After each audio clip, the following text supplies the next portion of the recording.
देखिए, बीबीसी की इस फ़िल्म से देश में नरेंद्र मोदी का जो जनाधार है या उनकी लोकप्रियता है, उससे कोई फ़र्क नहीं पड़ेगा। क्योंकि इस सवाल के ऊपर हमारे आपके जैसे लोग और हमारे और दूसरे साथी मीडिया पर लंबे अरसे से बहस कर रहे हैं। मेरे ख़्याल से इसमें 10 साल से भी ऊपर समय हो गया है, जो हम लोग इस प्रश्न के ऊपर चर्चा करते रहे हैं। लेकिन इस तरह की फ़िल्म से नरेंद्र मोदी और भारतीय जनता पार्टी की सरकार की अंतर्राष्ट्रीय छवि पे कुछ असर पड़ सकता है। वहाँ समस्या हो सकती है। वैसे भी सरकार चिंतित रहती है इस बात में। आपको ध्यान होगा प्रधानमंत्री की जो आर्थिक सलाहकार परिषद है, उसके सदस्य हैं संजीव सान्याल। संजीव सान्याल ने कुछ साल पहले एक सरकार के सामने एक प्रेज़ेंटेशन किया था। इस प्रेज़ेंटेशन में उन्होंने बताया था कि सरकार की छवि अंतर्राष्ट्रीय रेटिंग एजेंसियों की निगाह में गिराने के लिए कुछ बाकायदा प्रयास चल रहे हैं, ऐसा उनका कहना था। और अगर ये जो रेटिंग एजेंसी उनकी रेटिंग जो है इन एजेंसियों की वजह से ये जंग हो गई तो उसमें भारत की अर्थव्यवस्था के लिए बहुत दिक्कतें पैदा हो जाएंगी।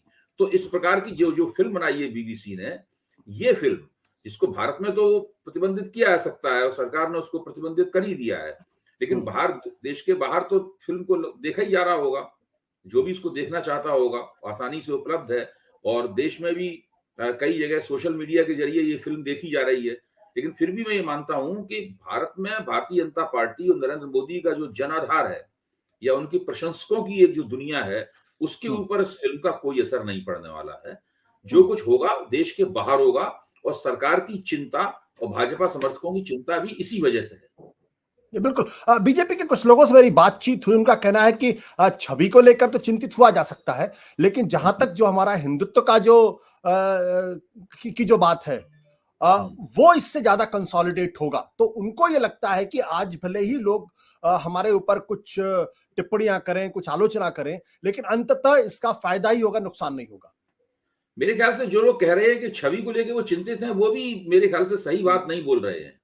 मैं नहीं मानता हूं कि 1.001% छवि पे भी असर नहीं पड़ेगा इस फिल्म से, क्योंकि ये देखिए मसला बहुत पुराना है।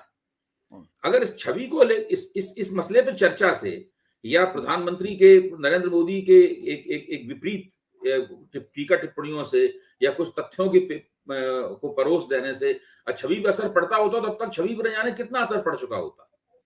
तो छवि पे तो कोई असर पड़ने वाला है नहीं। जहां तक ये जो तर्क है कि हिंदुत्व हमारा और मजबूत होगा, तो मैं तो देखिए आशुतोष जी, मैं आप जानते हैं इस बात को, मैं ये मानता हूं कि भाजपा केवल हिंदुत्व की वजह से चुनाव नहीं जीतती है। वो उसके जीतने के बहुत सारे जो कारक हैं उनमें से एक महत्वपूर्ण कारक है, एक अहम कारक है।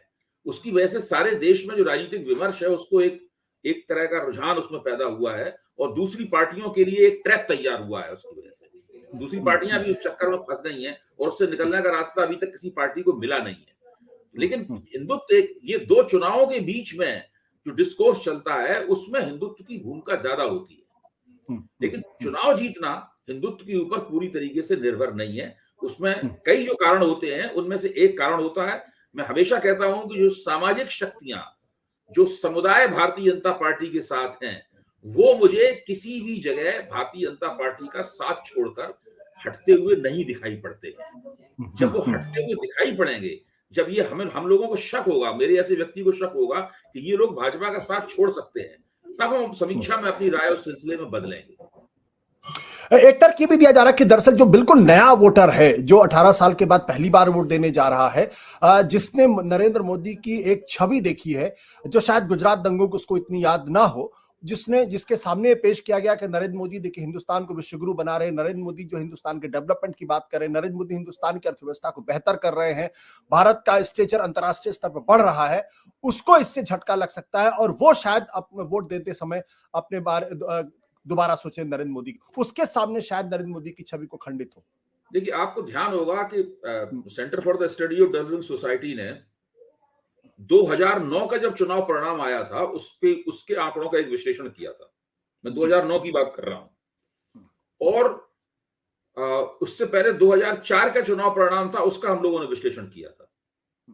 2004 के चुनाव परिणाम के विश्लेषण में यह निकल कर आया था कि जो गुजरात में मुसलमान विरोधी हिंसा हुई थी नरेंद्र मोदी के मुख्यमंत्रित्व के तहत, उस हिंसा के कारण मतदाताओं का एक बहुत छोटा प्रतिशत प्रभावित हुआ था और उसने भाजपा को वोट नहीं दिया था।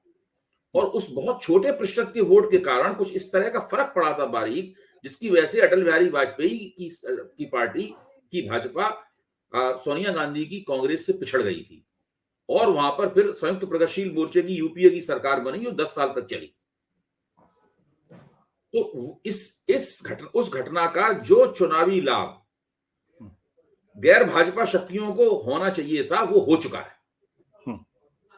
अब ये कहना कि अब उसकी वजह से अब लाभ मिलेगा, मुझे लगता है ये बहुत ज्यादा बढ़ा चढ़ा के इस पूरे मसले को देखना है। वो लाभ हो चुका है। तो फिर आपकी नजर में क्या लगता है कि सरकार इतनी ज्यादा इस पर प्रतिबंध लगाने की बात क्यों कर रही है? यूनिवर्सिटीज के अंदर इसके स्क्रीनिंग पर प्रॉब्लम क्यों हो रही है? सरकार तो अपनी तरफ से चीजों को रोकेगी ही। सरकार ये थोड़ा कह सकती है कि आप इस फिल्म को खूब देखिए हिंदुस्तान में। भाई ऐसा तो नहीं हो सकता। सरकार तो जब सरकार को अगर अंतर्राष्ट्रीय स्तर पर नुकसानदेह लगती है तो भारत के स्तर पर कोई लाभ तो होने वाला नहीं है इस फिल्म को दिखाने से, होगा तो नुकसान ही। जब वहां पर प्रतिबंध की बात सरकार कर सकती है तो देश के अंदर भी प्रतिबंध लगाएगी। ये तो सरकार की एक स्वाभाविक प्रतिक्रिया है। लेकिन इसका राजनीति पर क्या असर पड़ेगा? अगर लोग ये फिल्म देख भी लेते हैं, कुछ लोग ये फिल्म देख लेते हैं, कुछ विश्वविद्यालयों में, मान लीजिए जामिया में या जवाहरलाल नेहरू विश्वविद्यालय में या अलीगढ़ मुस्लिम विश्वविद्यालय में और किसी विश्वविद्यालय में इस फिल्म को संघर्ष करके, जद्दोजहद करके दिखा भी दिया जाता है, तो इससे कोई विश्वविद्यालयों के छात्रों में भाजपा के विरोध में आंदोलन चलते रह सकते हैं और चलते हैं। वहां पर विद्यार्थी परिषद चुनाव हार भी जाती है कई जगह पे। इससे तो मुख्य जो सत्ता के लिए चुनाव होते हैं उसके ऊपर तो कोई असर नहीं पड़ता। सत्य हिंदी का ऐप डाउनलोड करें गूगल प्ले स्टोर पर।